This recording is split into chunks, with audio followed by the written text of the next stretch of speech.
فلما رأوها قالوا إنا لضالون بل نحن محرومون قال أوسطهم ألم أقل لكم لولا تسبحون قالوا سبحان ربنا إنا كنا ظالمين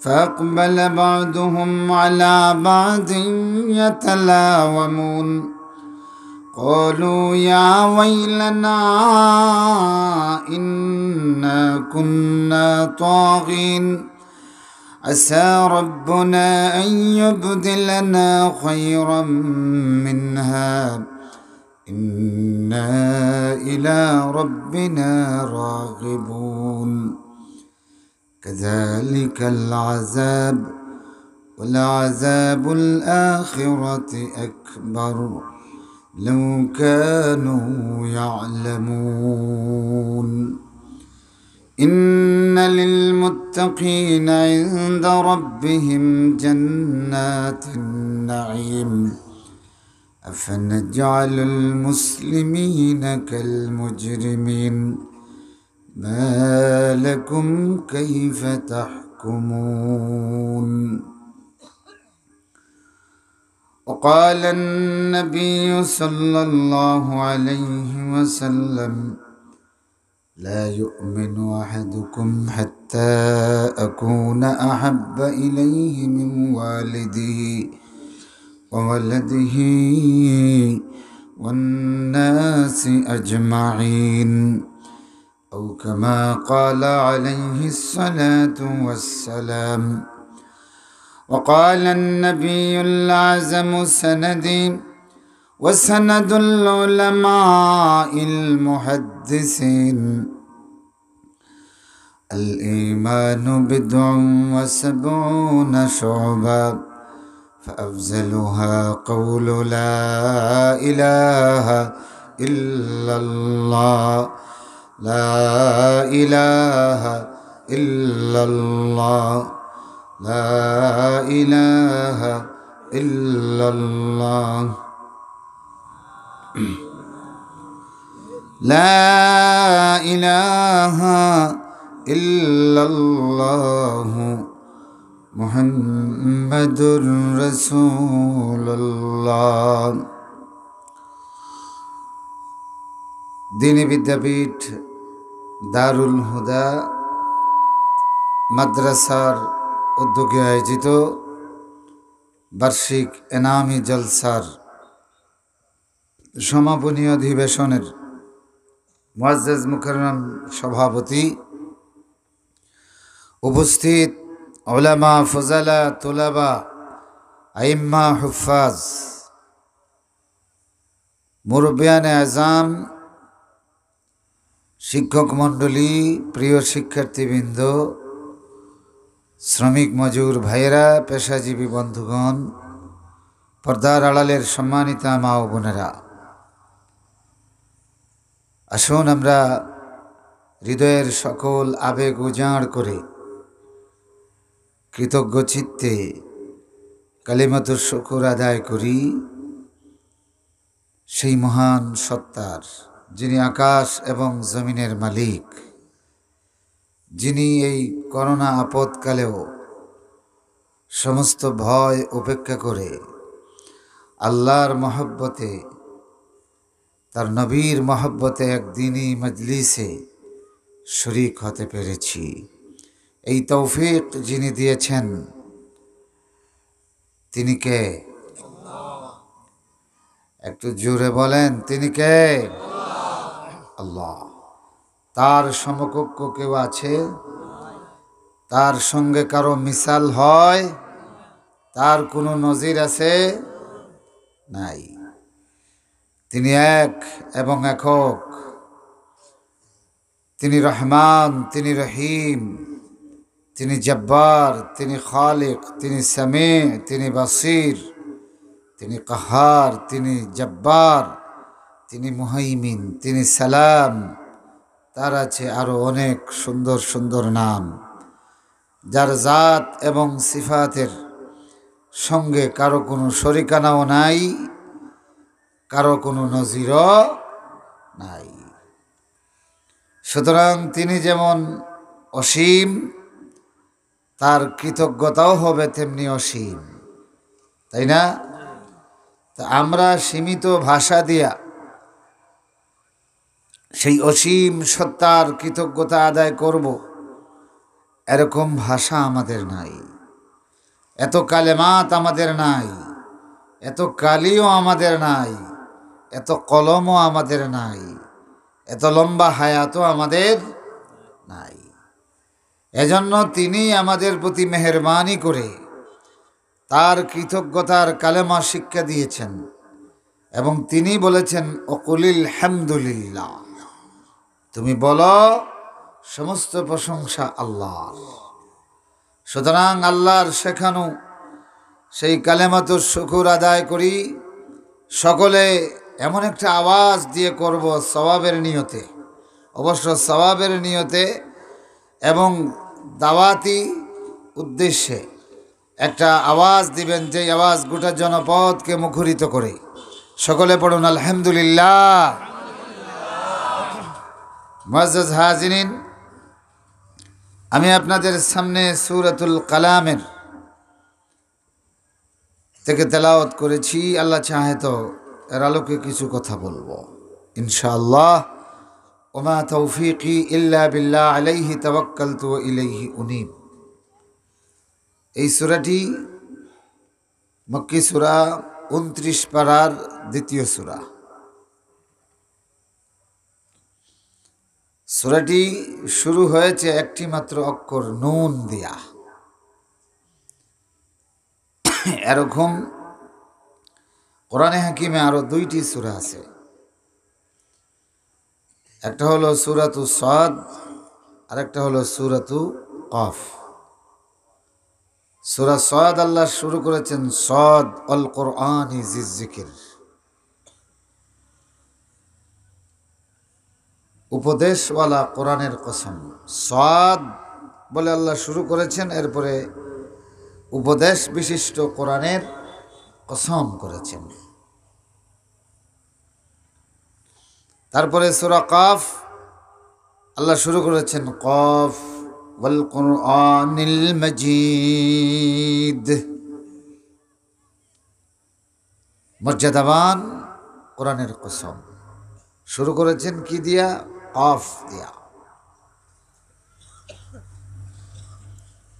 আর এই সূরাটি শুরু করেছেন নুন দিয়া। কি দিয়া? নুন দিয়া। তো সিঙ্গেল অক্ষর দিয়ে আল্লাহ 3টা সূরা উদ্বোধন করেছেন। এর মধ্যে প্রথম 2টি অক্ষর বলেই আল্লাহ পাক তার কোরআনের কসম করছেন।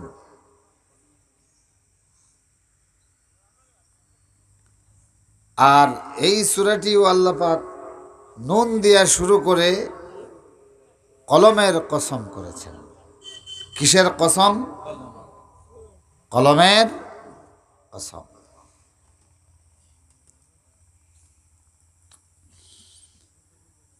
এখানে একটা তাতবিক আছে। আল্লাহর লৌহে মাহফুজে এই কোরআনটা আছে, ছিল, তাই না? বল হুয়া কুরআনুম মাজিদুন ফি লাওহিম মাহফুজ।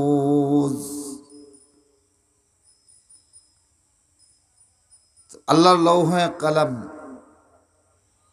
লৌহে মাহফুজে যত জিনিস লেখা আছে, এর মধ্যে শ্রেষ্ঠ জিনিসটা হলো আল্লাহর কালাম। সুবহানাল্লাহ, চিল্লায়ে বলেন সুবহানাল্লাহ। আর এই বাণী আল্লাহ পাক নাজিল করার জন্য যে নবী ইস্তফা করেছেন, সিলেক্ট করেছেন, মনোনীত করেছেন, তিনি হলেন মুহাম্মদুর রাসূলুল্লাহ সাল্লাল্লাহু আলাইহি ওয়াসাল্লাম। আর তিনি হলেন শ্রেষ্ঠ নবী, সাইয়্যিদুল মুরসালিন। তো লৌহে মাহফুজে আল্লাহ পাক যত কিছু লিখেছেন তন্মধ্যে শ্রেষ্ঠ হলো কোরআন। আর এই বাণী যার উপর নাজিল করেছেন তিনি হলেন সৈয়দুল মুরসালিন, আশরাফুন নাস, খাইরুল বারিয়া, মুহাম্মদুর রাসূলুল্লাহ সাল্লাল্লাহু আলাইহি ওয়াসাল্লাম। তো এই দিক থেকে একটা মিল আছে না? মিল আছে না? তো কোরআন নিজে বলতেছে বাল হুয়া কুরআনুম মাজিদুন ফি লাওহিম মাহফুজ। যত কিতাব আল্লাহ পৃথিবীতে নাজিল করেছেন এই সমস্ত কিতাবের লাওহে মাহফুজের কোড নম্বর হলো আল কুরআনুম মাজিদ। সুবহানাল্লাহ পড়েন। লাওহে মাহফুজের আল কুরআনুম মাজিদ ক্লিক করা হলে আসমানি 114 কিতাবের বয়ান এসে যায়। সুবহানাল্লাহ। আর আল্লাহ কিতাব নাজিল করেছেন নবীদের উপরে, তাই না? আর হাদিসে এসেছে মুহাম্মদুর রাসূলুল্লাহ এই ফাইলে ক্লিক করলে লাওহ মাহফুজের সমস্ত নবী রাসূলের ফাইল উন্মোচন হয়। সুবহানাল্লাহ। এজন্য কবি সম্রাট আমিরুশ শুআরা আহমদ শৌকী তিনি রাসূলুল্লাহ সাল্লাল্লাহু আলাইহি ওয়াসাল্লামের শানে 40টা বয়াত দিয়া একটা কবিতা রচনা করেছেন আরবিতে। মিশরের বিখ্যাত কবি, ছন্দের জাদুকর যাকে বলা হয়।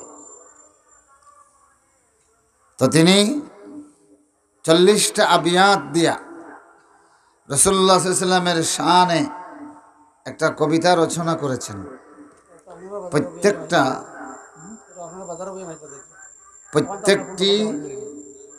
প্রত্যেকটা লাইনের শেষে হামজা আছে। হামজা, প্রতিটি লাইনের শেষে হামজা আছে। এই জন্য এটাকে বলা হয় আল হামজিয়াতুন নববিয়্যা সাল্লাল্লাহু আলাইহি ওয়াসাল্লাম। তো তিনি এই কবিতা লিখতে গিয়া একটা লাইন লিখেছেন, একটা হাদিসের অনুবাদ হয়ে গেছে।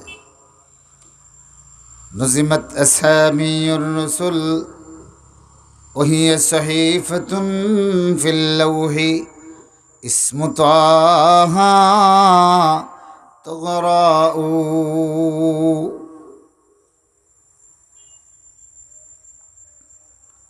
तमाम পৃথিবীর নবী রাসূলের নামকে নজম করা হয়েছে, সুন্দর অক্ষর দিয়ে লেখা হয়েছে। সেটা লৌহে মাহফুজের একটা সহিফা আছে। সেই ফাইলের সেই সহিফার কোড নাম্বার হলো তগরা, হলো মোহর হলো মুহাম্মাদুর রাসূলুল্লাহ। तमाम পৃথিবীর সমস্ত নবী এবং রাসূলের ফাইলের আল্লাহ পাক মোহর অঙ্কিত করেছেন মুহাম্মাদুর রাসূলুল্লাহ সাল্লাল্লাহু আলাইহি ওয়াসাল্লাম এই নাম দিয়া। तमाम কিতাবের ফাইলের নাম্বার হলো কুরআনুম মাজিদ। কুল আল কুরআনুল হাকীম আল কুরআনু যিযিকির। সুবহানাল্লাহ। আর নবুয়তের ফাইলের নাম হলো মুহাম্মাদুর রাসূলুল্লাহ সাল্লাল্লাহু আলাইহি ওয়াসাল্লাম।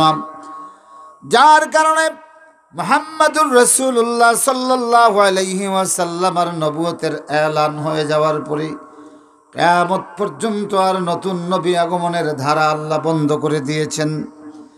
আল্লাহর কোরআন পৃথিবীতে নাজিল হয়ে যাওয়ার পরে কিয়ামত পর্যন্ত तमाम আসমানি কিতাব নাজিল হওয়ার প্রয়োজন বন্ধ হয়ে গেছে। সুবহানাল্লাহ। মুআজ্জাজ হাজিরিন, এই কোরআনে হাকিমের সূরা নুন, সূরাতুল কলম, তো শুরু হয়েছে কি দিয়া? নুন দিয়া। মনে আছে কি দিয়া শুরু হয়েছে? নুন। এই নুনের আছে অনেক গুণ। এটা আপনার হরফে হেজা হিসাবে আমরা আলিফ বা তাসা পড়ি না, এই এক নুন। আর কোরআনের নুন, এই নুন আর ওই নুন সমান না, নুনের ভিতরে গুণ আছে, বিশাল লম্বা ব্যাখ্যা আছে। মুলখাস কথা হলো যে আল্লাহ রাব্বুল আলামিন এই নুন দিয়া গোটা পৃথিবীর সৃষ্টি এবং স্থিতির একটা বিজ্ঞান, একটা তত্ত্ব পেশ করেছেন। সুবহানাল্লাহ। শুধুমাত্র এই নুনের তাফসীর পড়লে যেটা পাওয়া যায়, যে তাফসীরগুলি শত শত বৎসর আগে লেখা হয়েছে,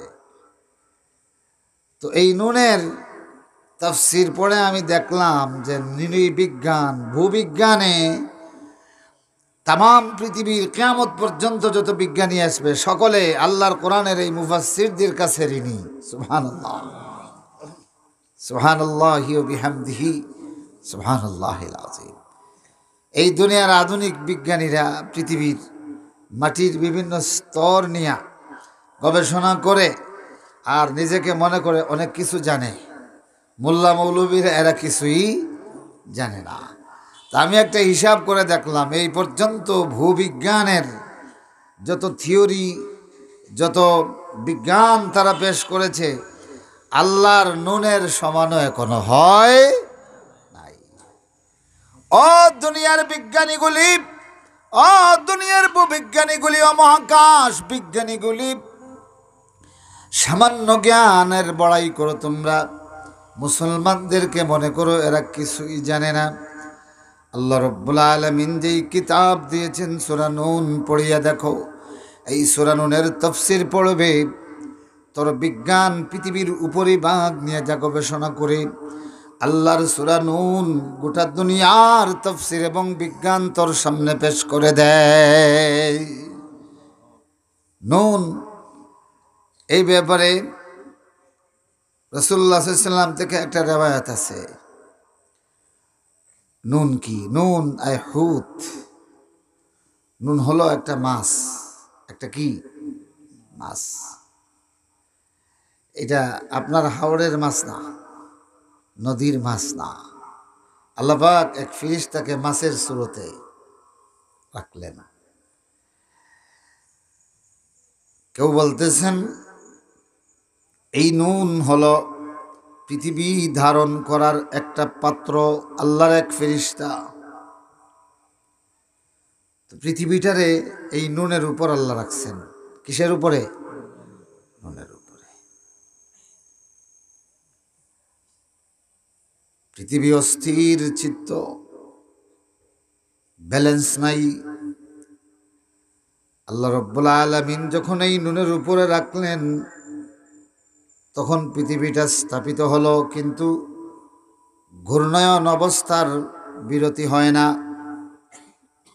আল্লাহ রাব্বুল আলামিন এই মাছটার জন্য পানি দিলেন, এখন পানি রাখবেন কই? আল্লাহ রাব্বুল আলামিন ষাঁড়ের সুরতে আর একজন ফেরেশতা দিলেন। এই ফেরেশতার দুই শিঙের মাঝখানে এটাকে রাখা হলো, যেই শিঙের উচ্চতা হলো 7 আসমান পর্যন্ত।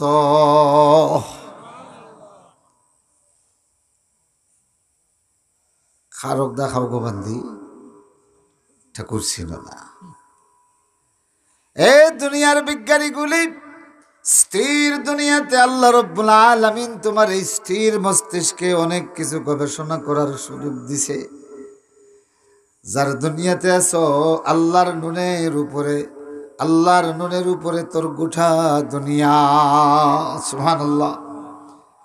এবার এটা উল্টে যায়, তো উল্টে গেলে এটারে সোজা রাখতে হইলে গুড়ি চিনুননি, গুড়ি বাতাসে যে উড়ে, এটা উড়াইতে হইলে এটার নিচে লেজ দেয়। লেজ কেন দেয়? যাতে মাথায় না ঘুরায়। মাথায় ঘুরাইলে এটা উপরে উঠে, খালি এরকম ঘুরায় না, গুড়ি উড়ান নাই। হ্যাঁ, আল্লাহ রাব্বুল আলামিন এখন এই ষাঁড়ের কদম দিলেন। কদম রাখবে কিসের উপরে? একটা দুইটা কদম নয়, দুনিয়ার ষাঁড়ের কদম হলো 4টা। আল্লাহ ফিরিস্তার সুরতে যে নুন দিলেন, এইটার কদমের সংখ্যা হলো 40,000। এখন এটার কদম রাখতে হই, কদম রাখার জায়গা দোকান না। আল্লাহ রাব্বুল আলামিন জান্নাতের ইয়াকুতের পাথর রাখলেন। প্রত্যেকটি কদমের নিচে জান্নাতের এক একটা ইয়াকুতের পাথর, যে পাথরের এক একটার উচ্চতা, শুধু উচ্চতা হলো 500 বৎসরের রাস্তা। ম্যাগনেটিক শক্তি দিয়ে আল্লাহ ধারণ করলেন, সুবহানাল্লাহ। যার কারণে পাহাড় থেকে সমুদ্র বিচ্ছিন্ন হয় না, মরুভূমি থেকে পাহাড় বিচ্ছিন্ন হয় না, নদী সাগরের দিকে চলমান থাকে, সমুদ্র থেকে নদী আলাদা হয় না, ভূমি থেকে ভূমি বিচ্ছিন্ন হয় না। ও দুনিয়ার মানুষ, সূরা নুন, শুধু নুনের তাফসীর পড়লে দেখা যায় ভূমিকম্প কেন হয়, আর ভূমিকম্প থেকে আল্লাহ কিভাবে দুনিয়ার হেফাজত করেন। সুবহানাল্লাহ, সুবহানাল্লাহি ওয়া বিহামদিহি, সুবহানাল্লাহিল আযীম। নুন ওয়াল কলমি ওয়া মা ইয়াসতুরুন, কসম কলমের, এবং তারা এই কলম দিয়ে যা সতর করে লিখে।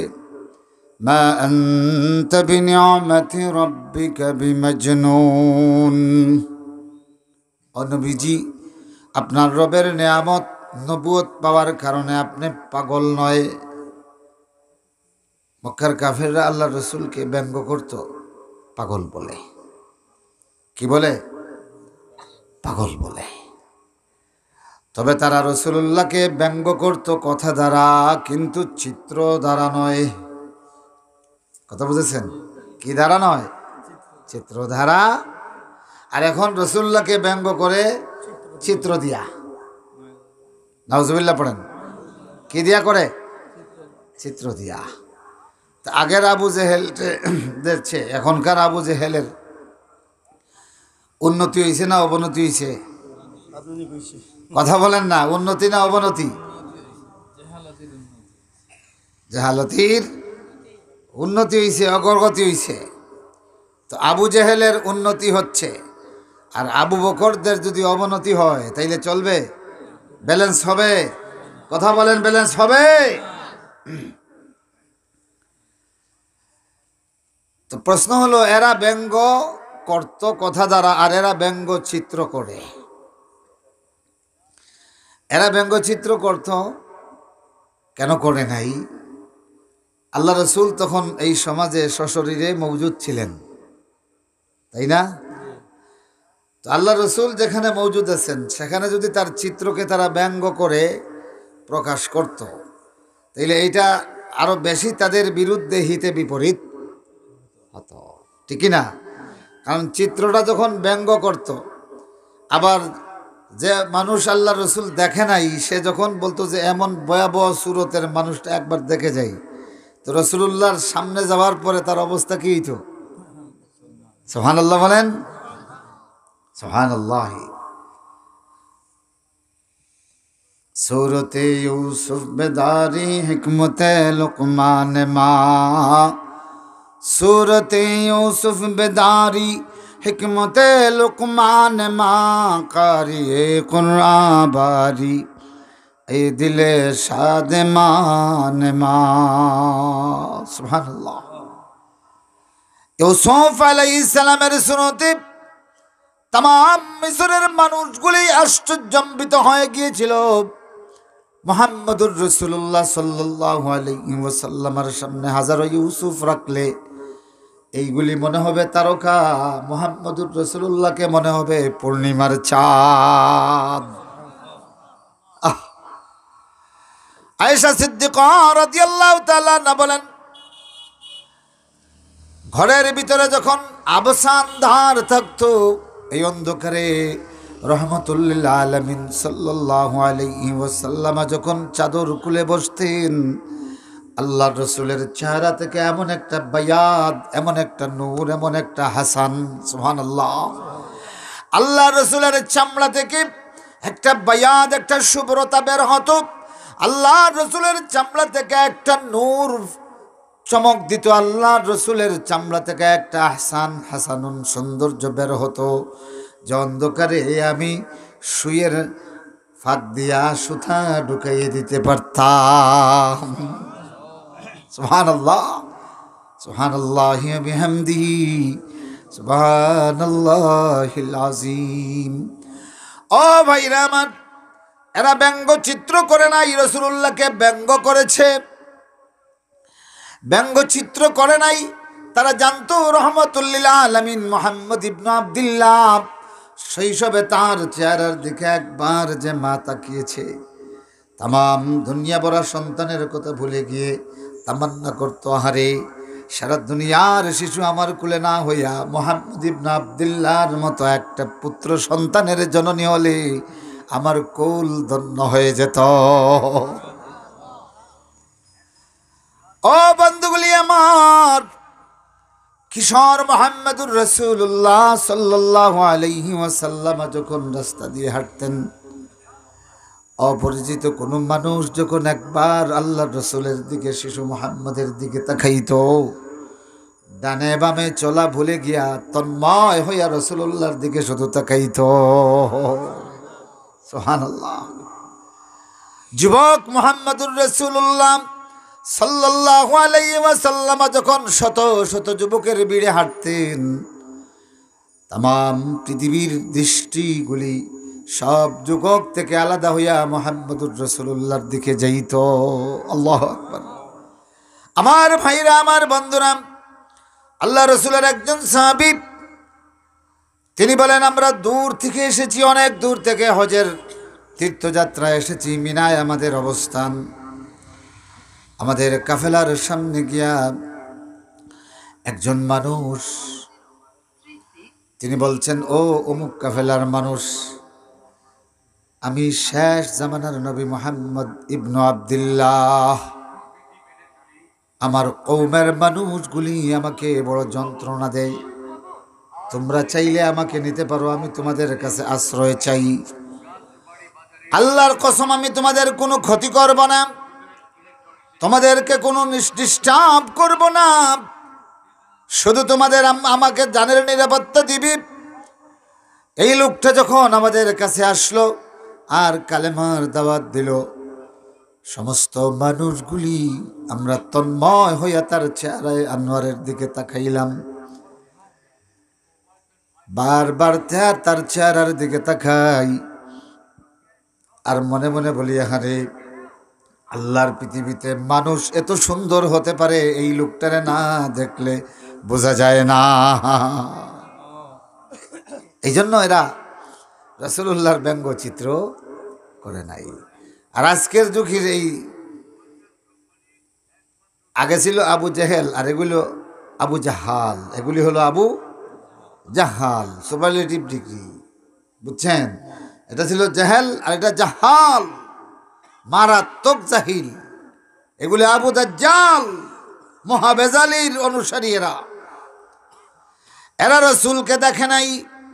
ও ভাইরা আমার, আলা মুহাম্মদুর রাসূলুল্লাহ সাল্লাল্লাহু আলাইহি ওয়াসাল্লামকে দেখে নাই সচক্ষে, যার কারণেই নাস্তিকগুলি রাসূলুল্লাহর ব্যঙ্গচিত্র করে। আমার ভাইরা, তো আমি বলি, কাকের গায়ে যদি কেউ ময়ূরের ডানা লাগায়, কাউয়ারে সুন্দর লাগে না বিশ্রী লাগে? কথা বলেন। আর ময়ূরের গায়ে যদি কাকের পেখম পাক লাগানো হয়, ওই ময়ূরে কেউ গালি দেয় না। যেই দুষ্টু কাকের ফর আনিয়া ময়ূরের গায়ে লাগায়, তারে দোষ দেয়, ঠিক না? যখন ঠিক না, আপনার বাড়ির দেয়াল সুন্দর পেন্টিং করা, কেউ গোবর দিয়ে দিছে, তো এই জন্য বাড়ির মালিকরে গালি দেয়, দেওয়ালরে গালি দেয় না, যেটা গোবর লাগাইছে কারে গালি দেয়? দেখো কোন কম্বক, হ্যাঁ, এত সুন্দর দেয়ালটা ময়লা করে রেখেছে। এই জন্য এই দিক থেকে আমাদের কোনো আফসোস নাই। মুহাম্মদুর রাসূলুল্লাহ সাল্লাল্লাহু আলাইহি ওয়াসাল্লামের বিরুদ্ধে তার ব্যঙ্গচিত্র করে, যেমন কাউয়ারে ময়ূর বানানো যায় না, আবার ময়ূরের পেখাম ছিঁড়ে ফেললে ময়ূরকে কেউ কাউয়া বলে না, ঠিক তেমনি কিয়ামত পর্যন্ত তামাম দুনিয়ার আবু জাহালগুলি রাসূলুল্লাহ সাল্লাল্লাহু আলাইহি ওয়াসাল্লামের বিরুদ্ধে সমালোচনা করবে, আল্লাহর রসুলকে ব্যঙ্গ উপস্থাপন করবে, কিন্তু যারা ব্যঙ্গচিত্র করবে তামাম দুনিয়ার মানুষ তাদেরকে ব্যঙ্গ করবে,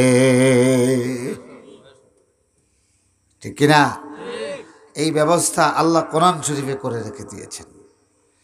মা আনতা বিনিআমাতি রাব্বিকা বিমাজনুন, ও নবীজি আল্লাহর রহমত পাইয়া, মা আনতা বিনিআমাতি রাব্বিক, তোমার রবের নিয়ামত দুইটা, একটা হলো নিয়ামতে নবুয়ত, আরেকটা হলো কোরআন, আরেকটা কি? ও নবীজি আল্লাহর নিয়ামত কোরআন পাইয়া, আল্লাহর নিয়ামত নবুয়ত পাইয়া তুমি পাগল হও নাই। কে বলেছেন? সুবহানাল্লাহ। কে বলেছেন? আল্লাহ। তারা রাসূলুল্লাহর উপর যখন কোরআন নাজিল হতো তখন তিনি নির্বাক হয়ে যেতেন, তার পেশানি দিয়ে ঘাম বের হতো। তখন তারা বলতো মুহাম্মদ ইবনে আব্দুল্লাহকে পাগলামিয়ে পাইছে, বড় একটা জিন তার উপর আসর করেছে। নাউজুবিল্লাহ পড়েন। কথা বুঝেছেন? শুধু শুধু এমনি বলতো না, তাদের ধারণা ছিল যে মুহাম্মদ ইবনে আব্দুল্লাহকে বড় জিনে ধরছে, আর এই জিনে ধরায় পাগল হইয়া তিনি খুব পাগল পারা হইয়া কিছু কথা বলেন এবং এটা সুন্দর হয়। তো জনগণে বলে যে পাগলের কথার তো কোনো আগামাতা নাই, পাগলের কথার মধ্যে তো কোনো ছন্দ নাই, পাগলের কথার মধ্যে তো কোনো অর্থ নাই। কিন্তু মুহাম্মদ ইবনে আব্দুল্লাহ, তার প্রতি যা নাজিল হয়, তিনি যা বলেন, সুবহানাল্লাহ সুবহানাল্লাহ, সেটা তো যারা বিরোধিতা করত, সবচেয়ে বড় পণ্ডিত ওলীদ ইবনে মুগীরা, ওলীদ ইবনে মুগীরা সবচেয়ে বড় পণ্ডিত ছিল, সবচেয়ে বড় পণ্ডিত ছিল। বড় বড় কবি এবং সাহিত্যিকদের কবিতা তার মাধ্যমে সার্টিফাই করা হতো। তো সে নিজে বলতেছে, লা বিরাজজিহি ওয়ালা বিকাসিদিহি ওয়ালা বিআশারিল জিন ইন্না আলাহু লামুসমির ওয়া আসফালাহু লামুগদিক ইন্নাহু লায়ালু ওয়া মা ইউলা আলাইহি। সে নিজে কুরাইশদের একটা সমাবেশে ভাষণ দিচ্ছে, আবু জেহেল তারে অনেক কইয়া পাম দিয়া একটা ব্যাপারে, কোরআন এবং রাসূলুল্লাহর ব্যাপারে একটা বিশ্রী বক্তব্য দেওয়ার জন্য উৎসাহিত করল। কিন্তু সমস্যা হয়ে গেছে, এর আগে এই লোকটা সামান্য সময় আল্লাহ রসুলের কাছে বসে কোরআন শুনেছিল, আর কোরআন শুনিয়া আবু জেহেলি তারে পাঠাইছিল যে আপনি যান মুহাম্মদ ইবনে আব্দুল্লাহকে, আপনার সুন্দর কথামালা ভাষা এগুলি দিয়া মুহাম্মদ ইবনে আব্দুল্লাহকে একটু বুঝান যে আমাদের প্রচলিত ধর্মের বিরুদ্ধে যেন তিনি এই কথাগুলি না বলেন। এবং বোঝানোর মূল বিষয় ছিল যে মুহাম্মদ বলতেছেন যে গায়রুল্লাহতে কোনো ইলাহ নাই, আর আমাদের যত ইলাহ আছে সব গায়রুল্লাহতে, সব কি গায়রুল্লাহতে। মূল সমস্যাটা হইল এখানে। তো ওলীদ ইবনে মুগীরা গেছে, আল্লাহ রসুলকে, বুঝতেছেন না কত বড় বুদ্ধিজীবী, আল্লাহ রসুলকে খুব সুন্দর করে অনেক কিছু কথা বলল। রসুল্লাহ বললেন যে আপনার কথা শেষ? জি। আল্লাহ রসুল বললেন তাইলে এখন আমার কিছু কথা শোনেন। তারপরে আল্লাহ রসুল আর কিছু না বলে কোরআন শরীফ তিলাওয়াত করলেন। আল্লাহ নবী বলেন যখনই তিলাওয়াত শুরু করলাম আমি দেখলাম ওলীদ ইবনে মুগীরার চেহারার মধ্যে হেদায়েতের নূর চমক দেওয়া শুরু করে দিয়েছে। হেদায়েতের নূর চমকা শুরু করে দিয়েছে। সেই যে ওলীদ ইবনে মুগীরা মাথা নিচু করেছিল, আমার তিলাওয়াত শেষ হয়ে গেছে নির্বাক, ওলীদ ইবনে মুগীরা কোনো কথা বলে নাই। সোজা উঠিয়া বাড়িতে চলে আসলো। আসিয়া সামনের গেট, মাঝের গেট, দুয়ার বন্ধ করিয়া খাস কামরার ভিতরে গিয়া চিন্তায় পড়ে গেছে। আল্লাহু আকবার, আল্লাহু আকবার। আল্লাহ বলতেছেন সুম্মা কুতিলা কাইফা কাদ্দার, সুম্মা কুতিলা কাইফা কাদ্দার। আল্লাহ তার কথা বলতেছেন, ধ্বংস হোক, ধ্বংস হোক, কাম বানাইয়া ফেলাইছিল, এরপরে কিভাবে এত কিছু চিন্তা করার পরে আল্লাহর কোরআনের বিরুদ্ধে বলে। সুবহানাল্লাহ। ওই ওয়ালিদ ইবনে মুগীরার কথা আল্লাহ বলতেছেন, ফাকুতিলা কাইফা কাদ্দার সুম্মা আবাসা ওয়া নাজার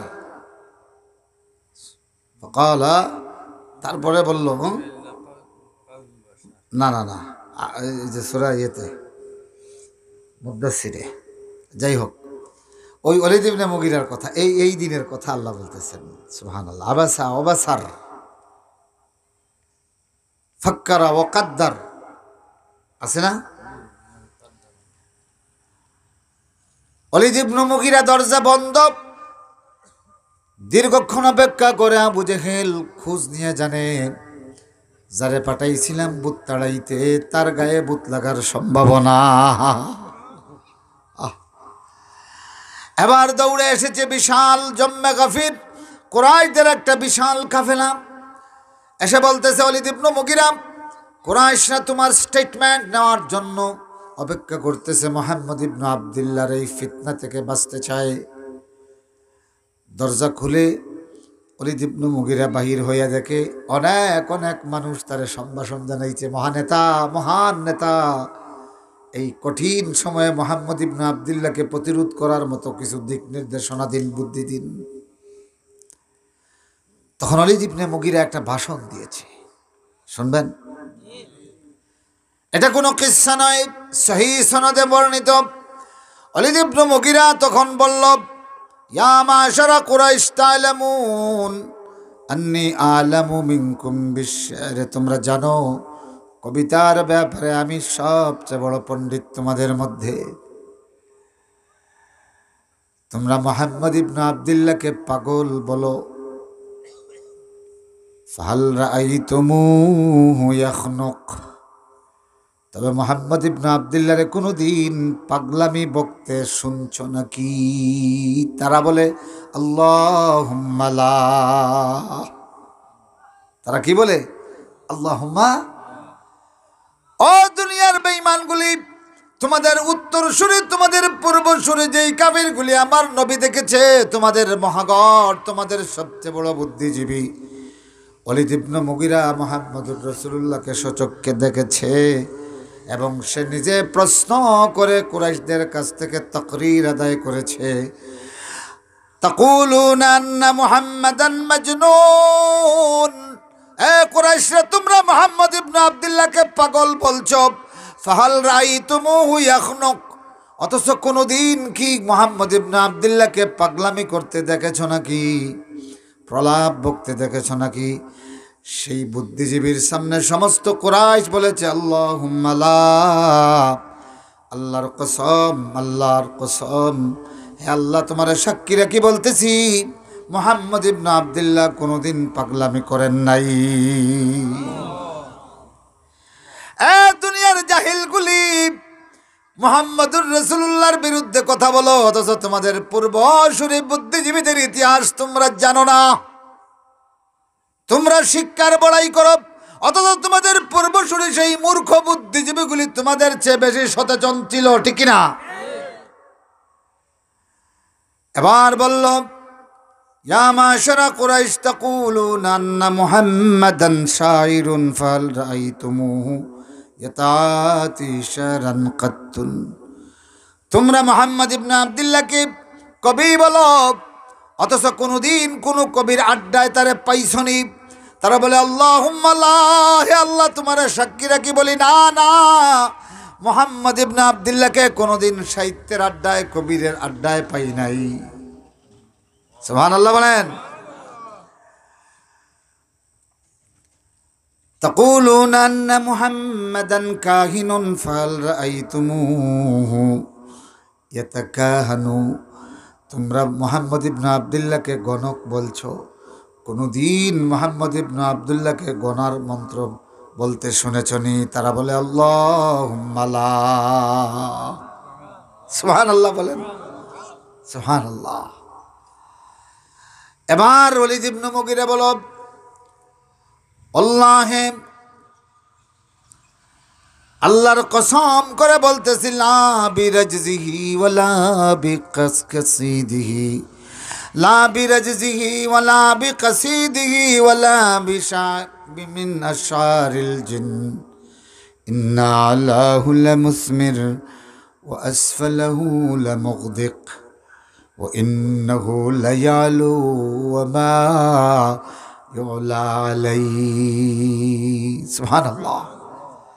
শোনো কুরাইশরা, আমি দীর্ঘক্ষণ আল্লাহর কোরআন শুনলাম, মুহাম্মদ ইবনে আব্দুল্লাহর কাছে কোরআন শুনলাম। লা বিরাজজিহি,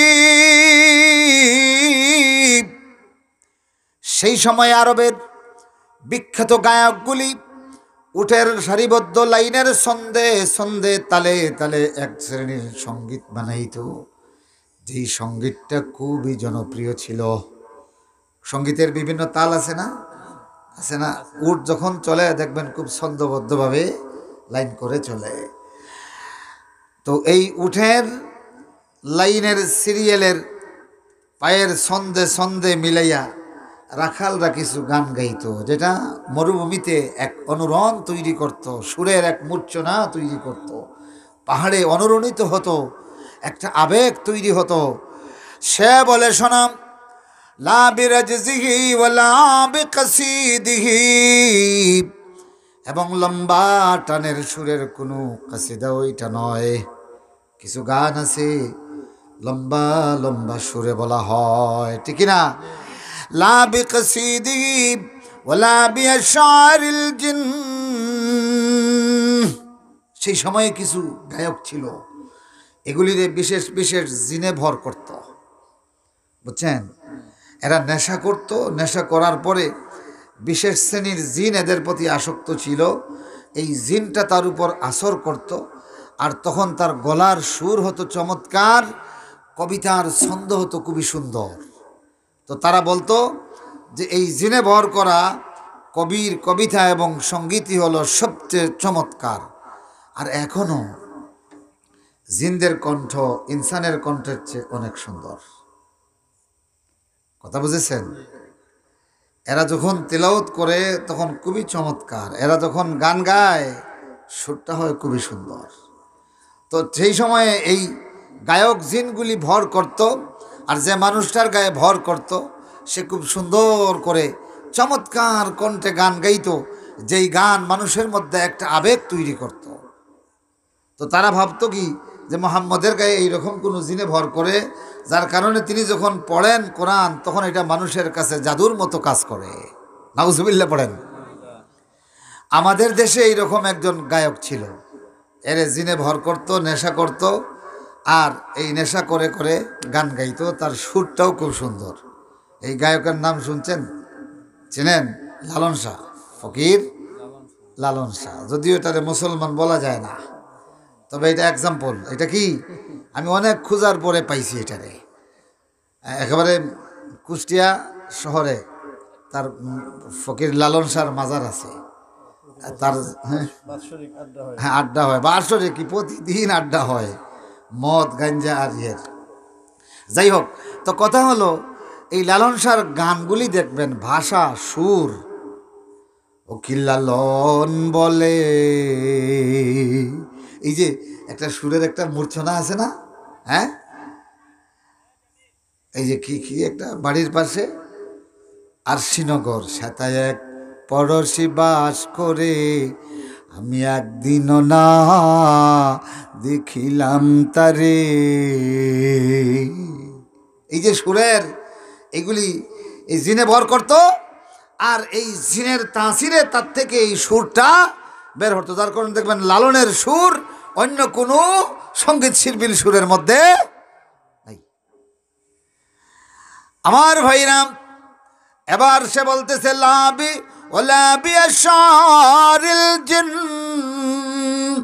ও দুনিয়ার বিখ্যাত কবিগুলি ও দুনিয়ার নাস্তিকগুলি তোমরা মুহাম্মদুর রাসূলুল্লাহর কি সমালোচনা করবে? তোমাদের পূর্বপুরুষ সেই সময়কার শ্রেষ্ঠ ভাষাবিদ ওলীদ ইবনে মুগীরা 3 কথায় মুহাম্মদুর রাসূলুল্লাহ এবং কোরআন সম্পর্কে যা বলেছে, কিয়ামত পর্যন্ত তোমাদের কোনো সমালোচনার কাজে লাগবে না। লা বিরাজজিহি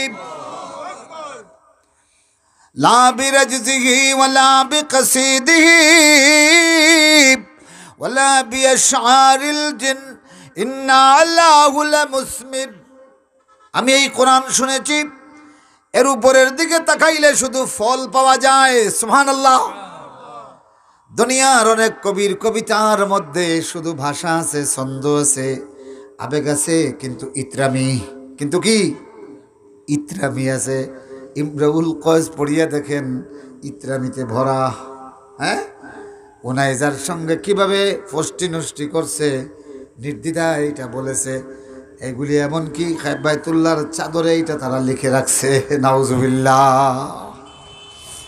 ও ভাইরা আমার, ও বন্ধুগুলি আমার, কিন্তু এই ওলীদ ইবনে মুগীরা বলতেছে ইন্না আলাহু লামুসমির।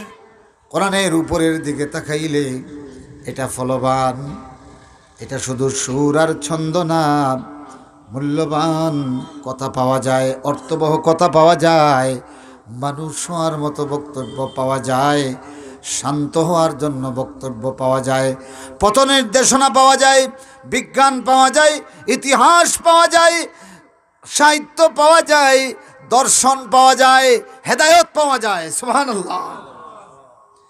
ইন্না আলাহু লামুসমির ওয়াসফালহু লামুগদিক।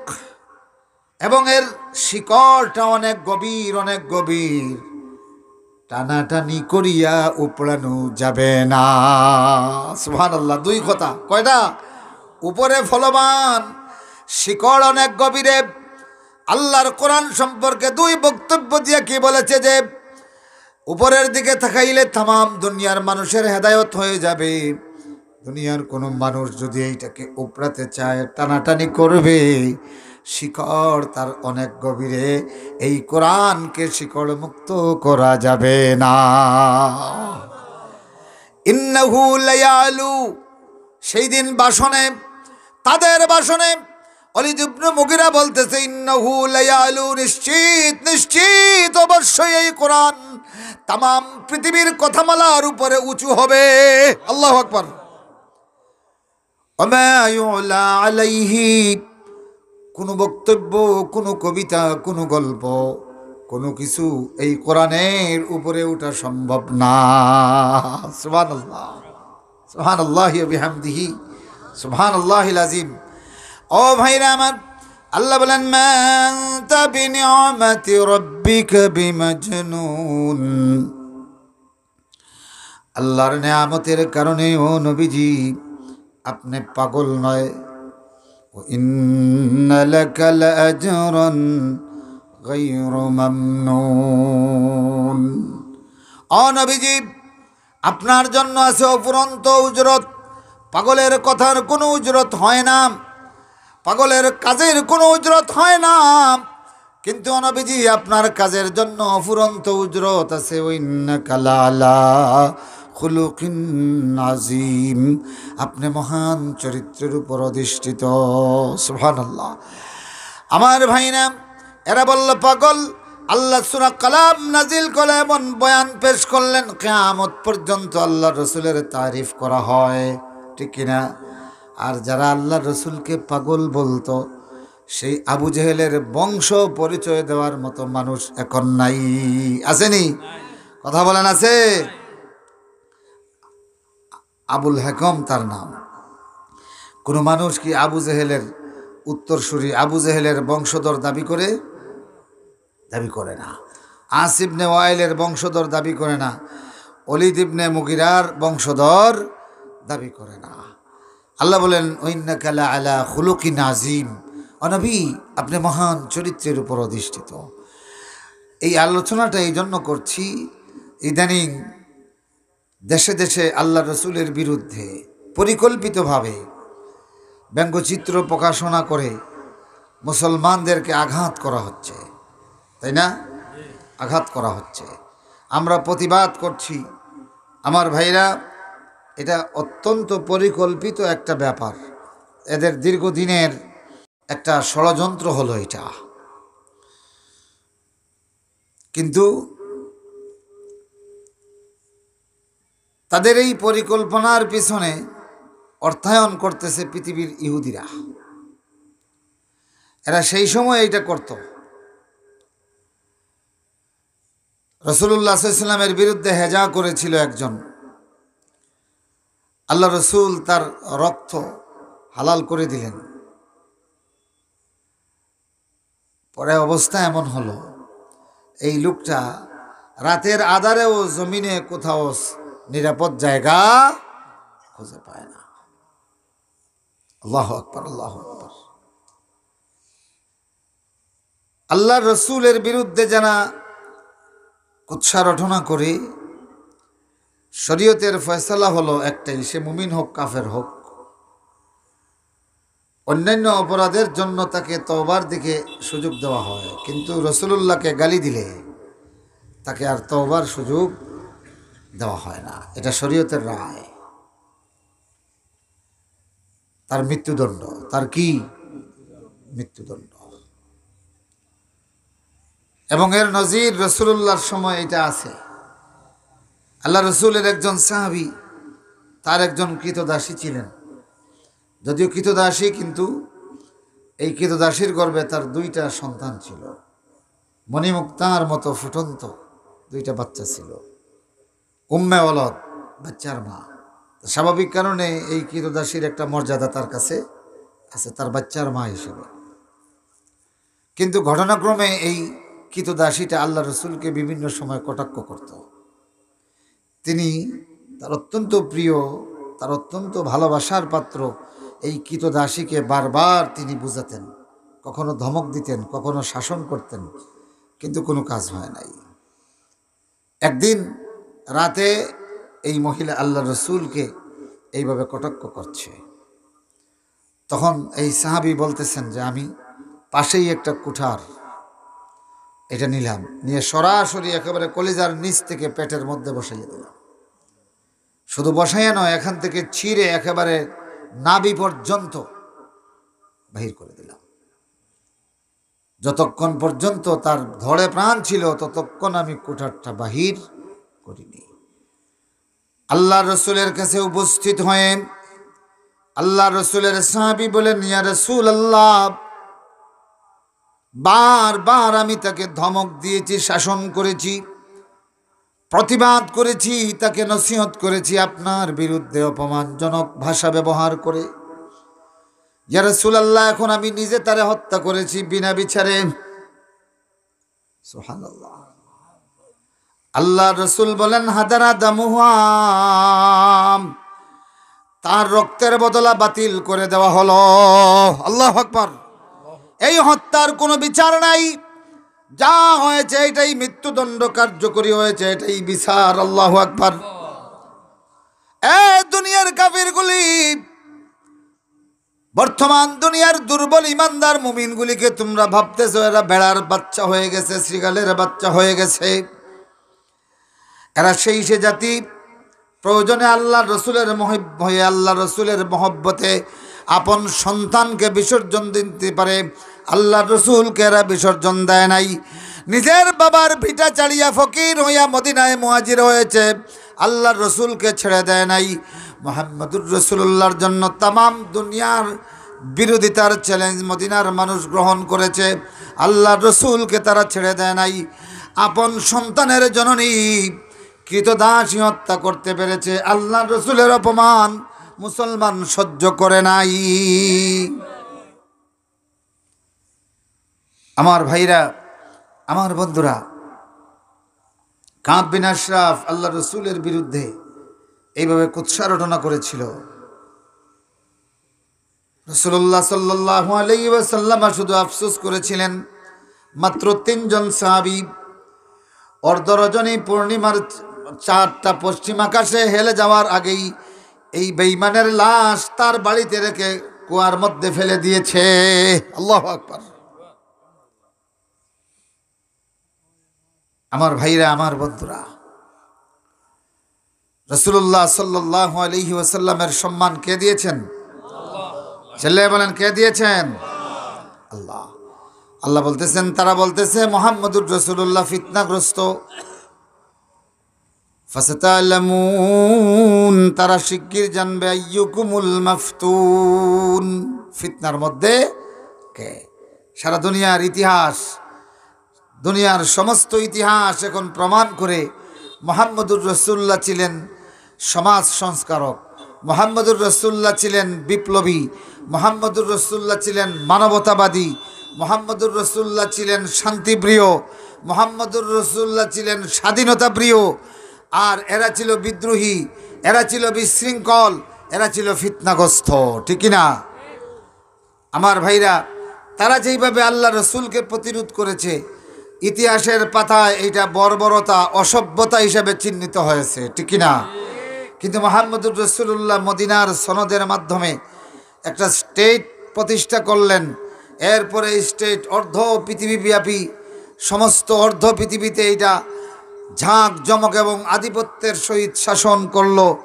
পৃথিবীর ইতিহাস, যদিও নাস্তিকরা এটাকে মধ্যযুগীয় বর্বরতা বলে, কিন্তু সেই সোনালী যুগের ইতিহাস যারা পড়ে এবং জানে, তারা দেখে যে এটাই ছিল প্রকৃত অর্থে মানবতার ইতিহাস, মুক্তির ইতিহাস, স্বাধীনতার ইতিহাস।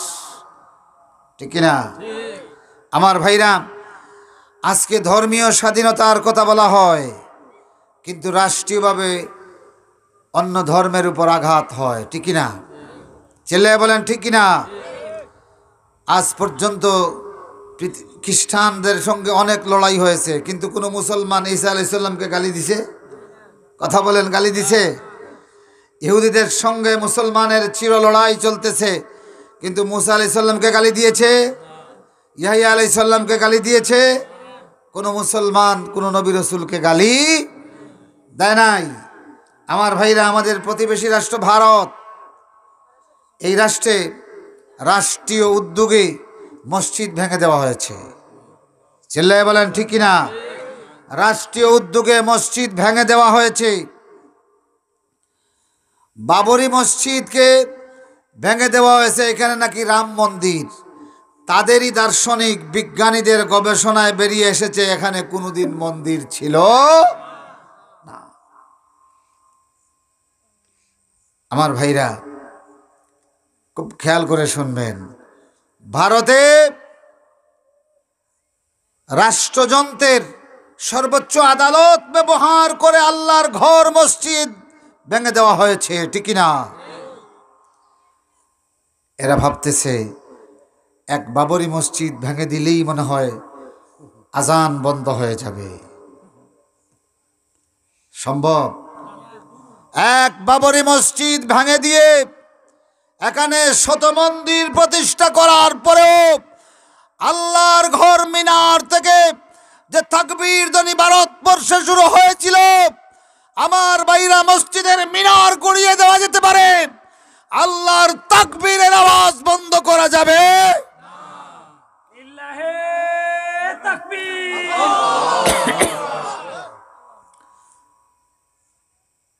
এখানে আদালত ব্যবহার করে মসজিদ ভেঙে দেওয়া হয়েছে। বাংলাদেশে আদালতের উপর ভর করে উলামায়ে কেরামকে ফাঁসি দেওয়া হয়েছে। আমার ভাইরা, উলামায়ে কেরামকে দেশে দেশে আদালত ব্যবহার করে ক্যাঙ্গারু কোর্টের মাধ্যমে মিথ্যা অভিযোগ দিয়া উলামায়ে কেরামকে জেলখানায় বন্দি করে রাখা হয়েছে, কাউকে ফাঁসি দেওয়া হয়েছে। যুগে যুগে এটা আছে কিনা? জোরে কোন আছে কিনা? কিন্তু আপনারাই বলেন, আল্লাহর কোরআনের নূরকে স্তিমিত করা সম্ভব? চিল্লায় বলেন, সম্ভব? সম্ভব নয়। এক মুফাসসিরকে বন্দি করা হয়, শত শত মুফাসসির আল্লাহ জ্বালাইয়া দেয়। সুবহানাল্লাহ, সুবহানাল্লাহি ওয়া বিহামদিহি, সুবহানাল্লাহিল আযীম। তাই আমি বলছিলাম, এই ভারতে রাষ্ট্রীয় উদ্যোগে মুসলমান নিধন করা হয়। অপরাধ কি? এরা গরু জবাই করে। এরা কি জবাই করে? গরু জবাই করে। তো মুসলমানদের মধ্যে ধর্মীয় সম্প্রীতি কত বেশি, যুগে যুগে। বাংলাদেশে ইসলামী স্টেট নয়, ইসলামী আইন নয়, তারপরেও আপনারা বলেন যে প্রতিবেশী কোনো হিন্দুর বাড়িতে যদি কেউ এই তুই রাম রাম কেন বললে বলে কেউ হামলা করে, আপনারা কেউ বসে থাকবেন? এই অন্যায়কারীকে আমরা পাকড়াও করব, ঠিক কিনা? এই ঐতিহ্য, এই বাংলাদেশের আদালতে সংসদে ইসলাম প্রতিষ্ঠিত নয়, তারপরেও মুসলমানের অন্তরে ইসলামের যে স্পিরিট আছে, এই স্পিরিটও তাকে মানবতার প্রতি উদ্বেলিত করে, ঠিক কিনা? কিন্তু এই ভারত, আচ্ছা ভাবলাম তোমাদের ধর্মীয় বিধান মোতাবেক গরু তোমাদের ভগবান, কিন্তু তাদেরই বড় বড় ধর্মীয় পণ্ডিতরা চ্যালেঞ্জ করেছেন যে হিন্দুদের কোন ধর্মগ্রন্থেই গরুকে তাদের ভগবান বলা হয় নাই। ভাবলাম এটা তোমাদের ভগবান, তোমাদের অর্চনার পাত্র, এটা তোমাদের ধর্মের জিনিস, তাই না? কিন্তু মুসলমানের জন্য এটা চাপিয়ে দেওয়া সম্ভব? এখন তোমরা এটা ভগবান হিসেবে খাও না। আচ্ছা বলেন, একটা বাঁশ বাঁশ বাঁশ চিনেন তো? বড়ুয়া বাঁশ তো একটা দিয়া বানাইছেন আপনি বৈঠকখানা, একটা দিয়ে বানাইছেন সাঁকো, আর আগে তো বাঁশ দিয়া কোথাও কোথাও পায়খানা বানানো হইতো, পায়খানার বেড়া বানানো হইতো না? তো সবগুলোই তো বাঁশ, বাঁশ না? যে জমিদার বাঁশ দিয়া তার বাড়িতে চেয়ার বানাইছে, সে তার প্রজাকে কি বলতে পারবে যে এই বাঁশ দিয়ে আমি চেয়ার বানাই, তুই কেন পায়খানায় বেড়া দিলে? এটা কি বুদ্ধিমানের কাজ? এটা কি বুদ্ধিমানের কাজ? গরু তো আল্লাহ গরু, মানুষে যখন বেশি বেমুখা হয় তখন হয় গরুর গরুর গরু। হ্যাঁ, কেন? যে ইগু যেবায় ছুটে ওবায় যায়, দেখবেন রাস্তা দিয়ে যখন হাঁটে তো সে যদি এইদিকে হাঁটে, ছাগল হইলে অনেক কিছু মানে, যখন গাড়ি দেখে তখন দাঁড়িয়ে যায়। আর গরু যখন এইদিকে ছুটে, হে তার ওই সামনের দিকেই তাকায়, ট্রাকে মারতেছে না বাসে মারতেছে, এইদিকে, যেটা সিলেটি ভাষায় কয় বেমুখা, ওই লাগে বেমুখাই করে গরুর গরু, গরু তো গরুই, তাই না? ঘটনাক্রমে তুমি গরুরে বানাইছো কি? হ্যাঁ, ভগবান। এইটা তোমার কাছে থাকলে তোমার ভগবান, কিন্তু আরেকজনের গরু, এইটা তো তোমার ভগবান না, ঠিকই না? এইটা তোমার ভগবান না আমার ভাইরা। তো ভগবানের দুধ খায়, ভগবান দিয়ে হাল চাষ করে, ভগবানের বেজ্জতি হয় না। আর মুসলমানরা জবাই করে খাইলে সর্বনাশ হয়ে যায়। নাউজুবিল্লাহ বলেন। শুধু এই অপরাধে হাজার হাজার মুসলমানকে হত্যা করা হয়েছে ভারতবর্ষে, ঠিক না? বাড়িঘর জ্বালিয়ে দেওয়া হয়েছে, মুসলমানকে হরে রাম, এবারে শ্রীরাম, রামকৃষ্ণ এগুলি বলতে বাধ্য করা হয়, কিন্তু কোনো মুসলমান কোনো হিন্দুকে ধরে কলেমা পড়ার জন্য বাধ্য করেছে? যখন বাধ্য করেছে, তাহলে এগুলি কিসের আলামত? সভ্যতার ও অসভ্যতার এখানেই তো পার্থক্য করা যায়, তাই কিনা? মুআজ্জাজ হাজিরিন, মুহতারাম হাজিরিন, তো আল্লাহর হিকমতটা দেখেন। এরা ভগবান বানাইছে, যার কারণে এইগুলিরে খায় না, খায় না, এইগুলি শুধু উৎপাদন করে, এইগুলি লালন পালন করে, আর আল্লাহ পাক মুসলমানরে দিয়ে খাওয়ায়, ওদেরকে দিয়ে পালায়, আর মুসলমানরে দিয়ে জনমের মতো খাওয়ায়। আমার বন্ধুগণ, তাম দুনিয়াতে বর্তমানেও এখনো কোনো দেশেই শতভাগ ইসলামী আইন নাই। শুধু মুসলমানের আচরণের মধ্যে, মুসলমানের অন্তরে যে ইসলামটা আছে, এই ইসলামের কারণে শুধু মুসলমান যেখানে এখানে সাম্প্রদায়িক সম্প্রীতি আছে, ঠিক না? শুধু মুসলমান যেখানে সেখানেই সাম্প্রদায়িক সম্প্রীতি আছে। আর দেখেন, ফ্রান্স বলেন, বিভিন্ন ইউরোপীয় কান্ট্রিতে মুসলমানদেরকে এবং ইসলামকে কিভাবে কটাক্ষ করা হয়, কিন্তু বিনিময়ে আমরা খ্রিস্ট ধর্মের ঈসা আলাইহিস সালামকে কটাক্ষ করি না, ইহুদি ধর্মের মুসা আলাইহিস সালামকে কটাক্ষ করি না।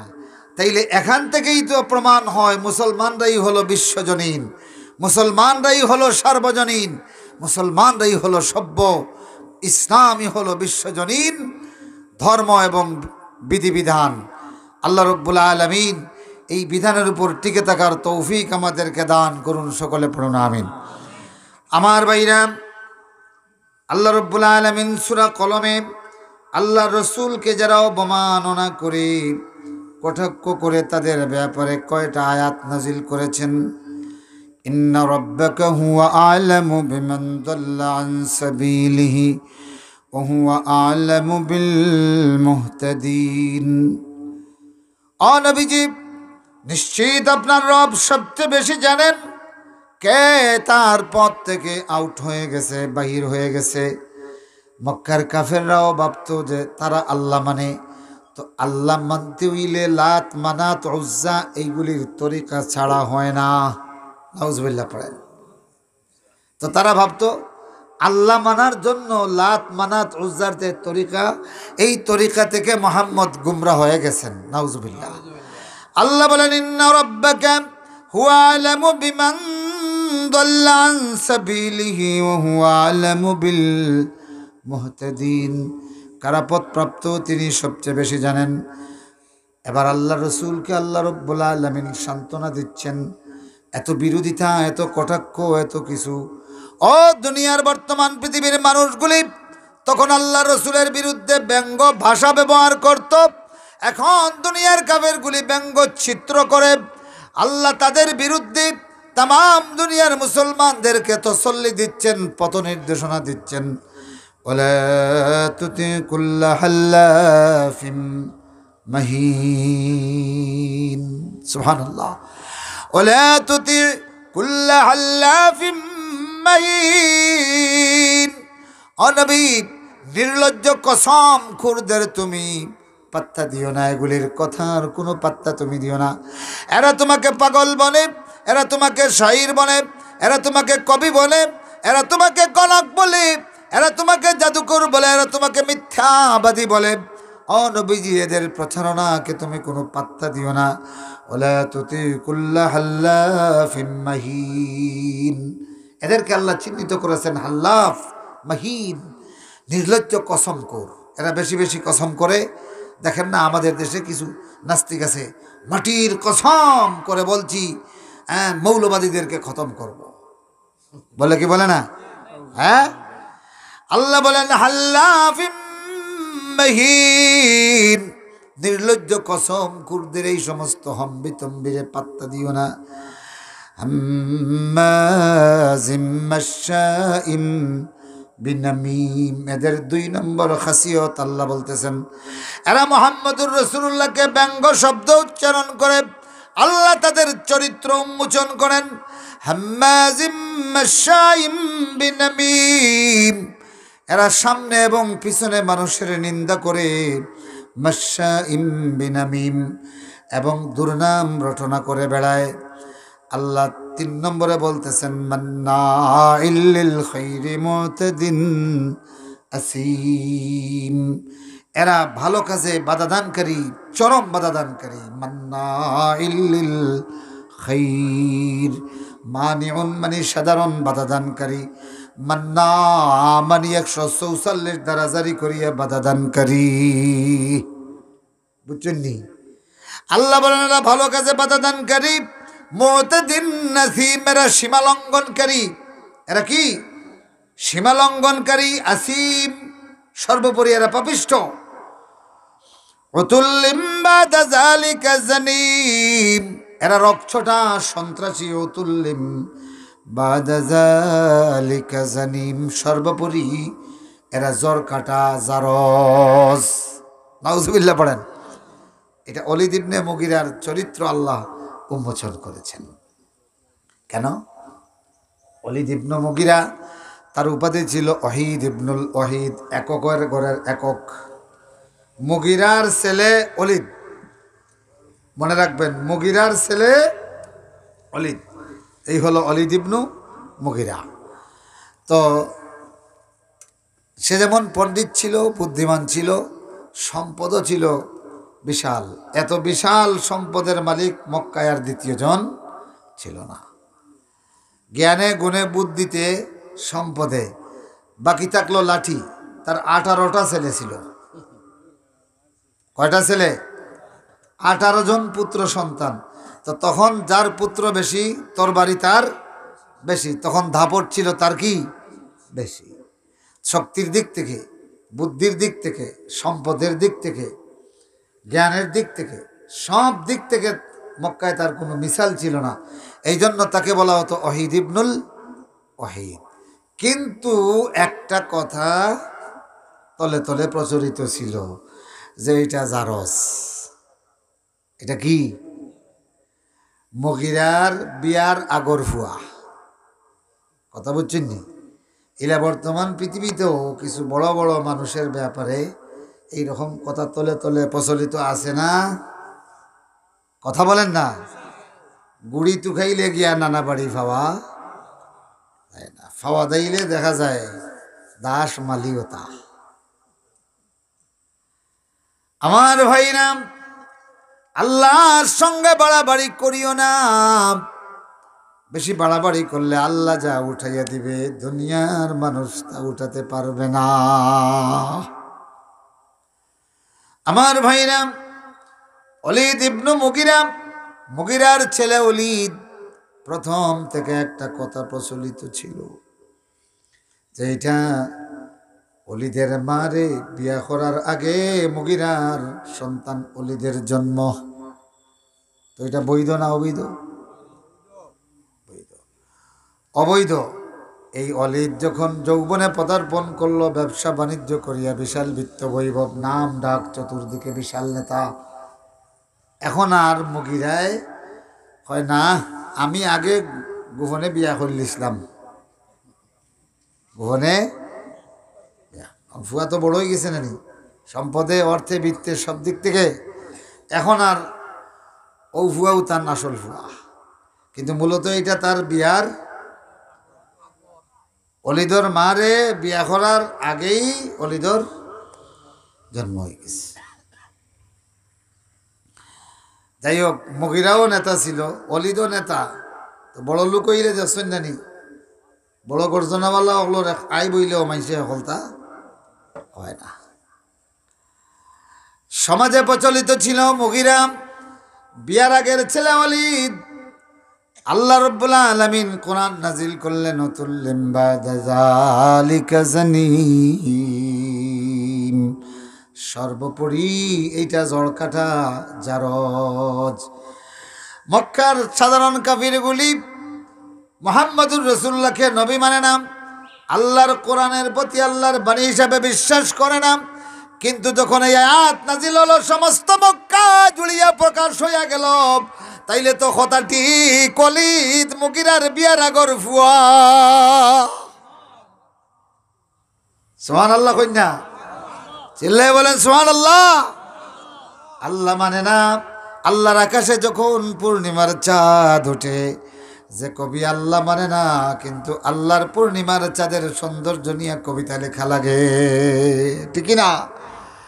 ও ভাইরা আমার, বুড়ের আল্লাহ মানে না, আল্লাহর বুড়ের সূর্য নিয়ে সৌন্দর্যের কবিতা এই নাস্তিক কবিও লেখা লাগে, ঠিক না? আল্লাহ মানে না, আল্লাহর সৃষ্টি করা বাগানের গোলাপের সৌন্দর্য নিয়ে এই নাস্তিক কবিও অনেক কবিতা লেখে। আল্লাহ মানে না, আল্লাহর অতই জলরাশির সমুদ্র নিয়া অনেক কবি আর সাহিত্যিক কথামালা লেখে। আল্লাহ মানে না, আল্লাহর মরুভূমির দিগন্ত জুড়া এই বিশালত্ব নিয়ে কবিতা লেখে। ও ভাইরা আমার, আল্লাহর প্রতি বিশ্বাস নাই, আল্লাহর চাঁদ নিয়ে কবিতা লেখে। আল্লাহর প্রতি বিশ্বাস নাই, কিন্তু আল্লাহর কোরআন যেই দিন নাজিল হলো, সারা মক্কার মানুষের বিশ্বাস হয়ে গেল ওলীদ সত্যি সত্যি জারজ সন্তান। আল্লাহু আকবার। এ দুনিয়ার কাফিরগুলি, রাসূলুল্লাহর বিরুদ্ধে ব্যঙ্গচিত্র প্রকাশ করিস না, আল্লাহ তোর ব্যঙ্গচিত্র আঁকাইয়া দিবে, ঠিক না?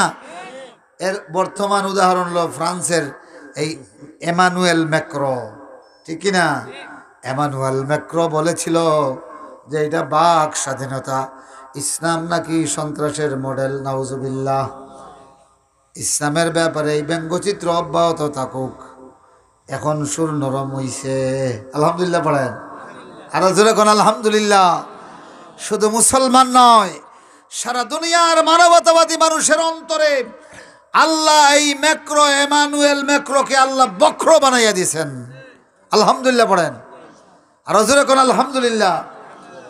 আমার ভাইরাম, আল্লাহ রাব্বুল আলামিন বলেন উতুল্লিম বাদা যালিকা জানিম আনকা নাজা মালিম ওয়া বানিন। সেইগুলি করতেছে, সে মালওয়ালা হয়ে গেছে, সন্তানওয়ালা হয়ে গেছে, 18 ছেলের বাপ, বিশাল বিত্ত বৈভবের মালিক। ইযা তুতলা আলাইহি আয়াতুনা ক্বালা সাতিরুল আউয়ালিন। আমার আয়াতগুলি যখন তার সামনে তিলাওয়াত করা হয় তখন সে বলে, ঠিক আছে, এইটাকে পুরাতন গল্প বলো, পুরাতন গল্প বলো। সানাসিমুহু আলাল খুরতুম, খুব শিগগির আমরা তার সুরে টান দিব, নাউজুবিল্লাহ। দুনিয়ার নাস্তিকগুলি, ওই ইমানদারগুলি, ভয়ের কোনো কারণ নাই। আল্লাহর বিরুদ্ধে যারা বক্তব্য দেয়, উলামায়ে কেরামের বিরুদ্ধে যারা কথা বলে, আল্লাহ বলেন সানাসিমুহু আলাল খুরতুম। খুরতুম হইল এই নাক, সুর। সুর চিনেন তো? নাকাত দরিয়া টান দিলে যত শক্তিশালী বেঠা বৈশোক না কেন, বাচ্চালাখানায় বয়রা বয়রা বয়রা কইনি আপনারা, বেটা বইসলে কিতা কইন, বড় বড় খানওয়ালা গর্জনাওয়ালা আসেনি, তো এই তো কথা শুনে না, গলাত ঘন্টা লাগাইয়াও সরা যায় না, তখন কিতা করে মালিকে? না খা দেয়। তো নাকাত দরিয়া যখন ছোট বাচ্চায় টান দেয়, বাবা বাবা ডাকিয়া দৌড়ে, কল্লারে এইরকম করে, ঠিক কিনা? ও ভাইরা আমার, আল্লাহ কোরআন নাজিল করেছেন সানাসিমুহু আলাল খুরতুম, খুব শিগগির তার সুরে দাঁত দিয়ে টান দিব, নাউজুবিল্লাহ। আমার ভাইরা মুফাসসিররা বলতেছেন, সাকরাতের আলোতে মালাকুল মউতের পরওয়ানা আসার সাথে সাথে এক শ্রেণীর ফেরেশতা আসিয়া এই রাসূলুল্লাহর বিরুদ্ধে যারা বক্তব্য দেয়, উলামায়ে কেরামের বিরুদ্ধে যারা বক্তব্য দেয়, সাকরাতের হালতে আল্লাহ রাব্বুল আলামিনের এই মালাকুল মউতের বাহিনী সুরে টান দিয়া দাগ দিয়ে তাদেরকে ফেলে দেয়। সানাসিমুহু আলাল খুরতুম ইন্না বালাউনাহুম কামা বালাউনা আসহাবাল জান্নাহ ইযা কুসমু লায়াসরিমুন্নাহা মুসবিহিন। সুবহানাল্লাহ।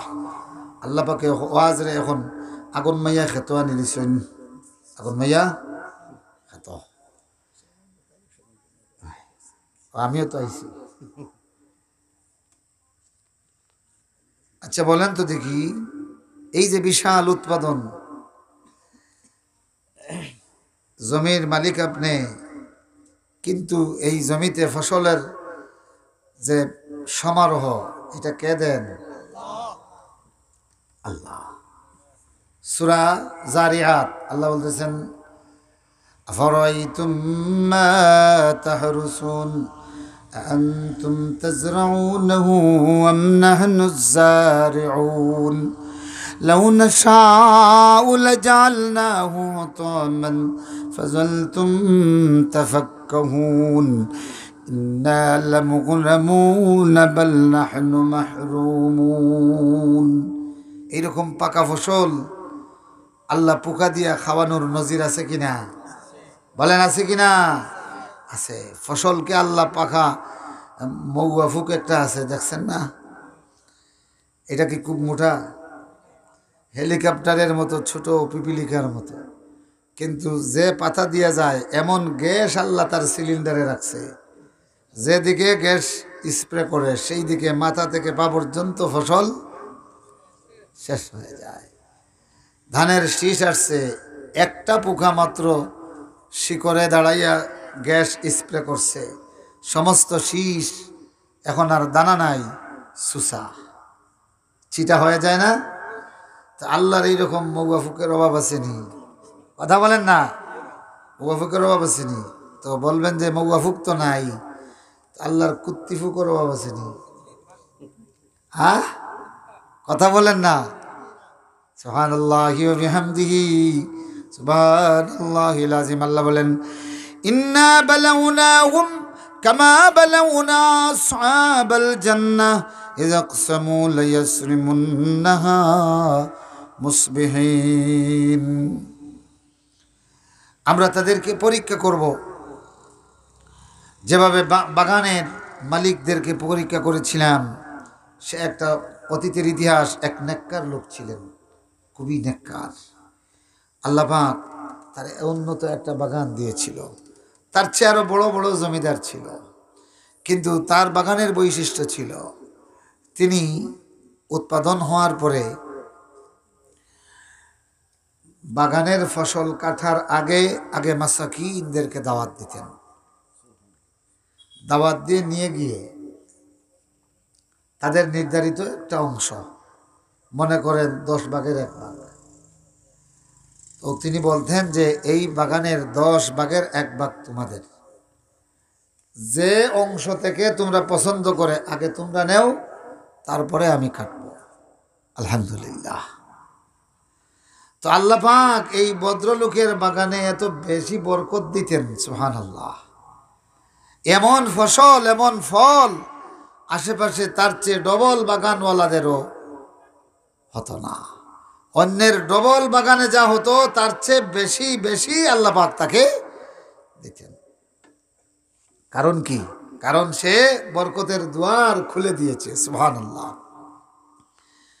আগে এদেরকে নিত, নিয়ে বলতো যে যে অংশ থেকে তুমি পছন্দ করো তোমার অংশ নিয়ে যাও। এই লোকটার ওফাতের পরে তার কয়েকজন সন্তান, তো এরা ভাবলো যে এখন তো আমরা ভাগ করে নিব, আগে তো সব এক ভাড়ালে আইছে, আর এখন তো 5 সন্তান 5টা ভাড়ালে যাবে। তো আমাদের বাগান কাটার দিন তো এলাকার সব ফকিরে ভিড় করব, বাবার আমল থেকে এটা দিছি, এখন যদি না দেই তাহলে বেজ্জতি। তো কি করা যায়?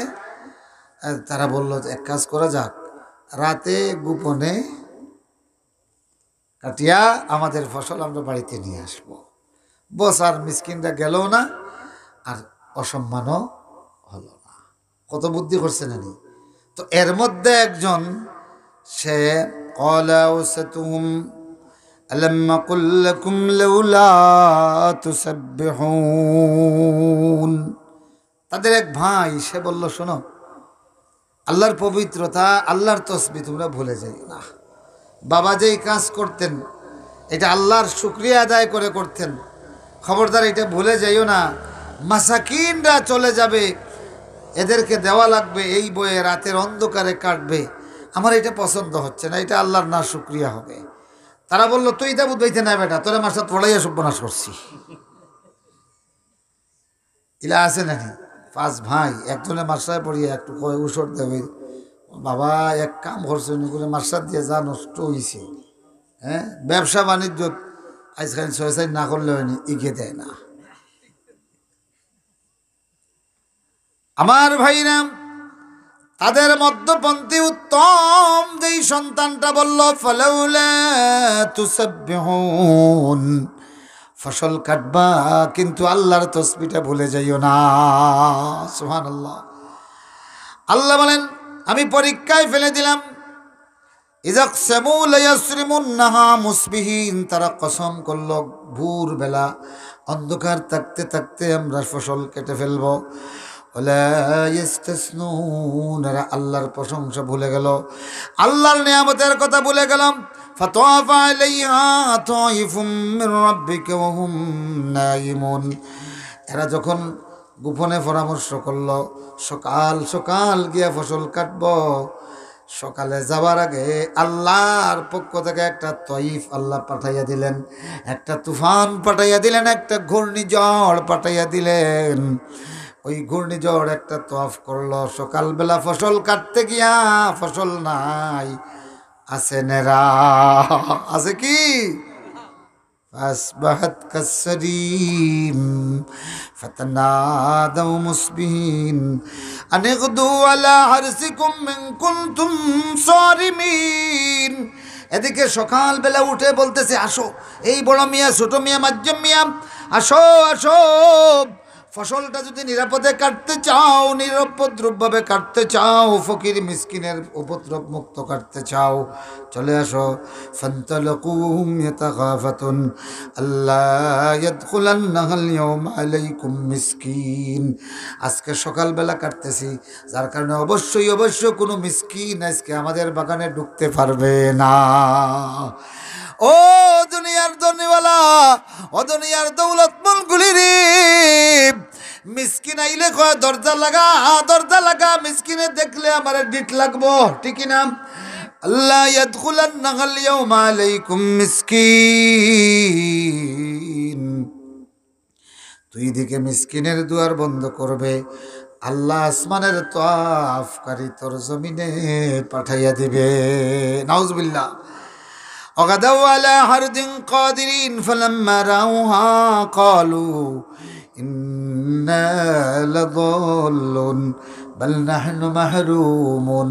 মুফাসসিররা বলতেছেন, দুনিয়ার বাগান দিয়ে আল্লাহ দুনিয়ার যেমন উদাহরণ দিয়েছেন, আখিরাতেরও উদাহরণ দিয়েছেন। এই দুনিয়াওয়ালারা এই দুনিয়ার কত আয়োজন করতেছে, দুনিয়ার নেতৃত্ব দিয়া মনে করতেছে তামাম দুনিয়ার সব কিছু আমার আমার আমার। কিন্তু এই ট্রাম্প আর এই বড় বড় প্রেসিডেন্টগুলি যেই দিন মরবে, কিয়ামতের দিন গিয়ে বলবে ক্বালু ইন্না লাদাল্লুন।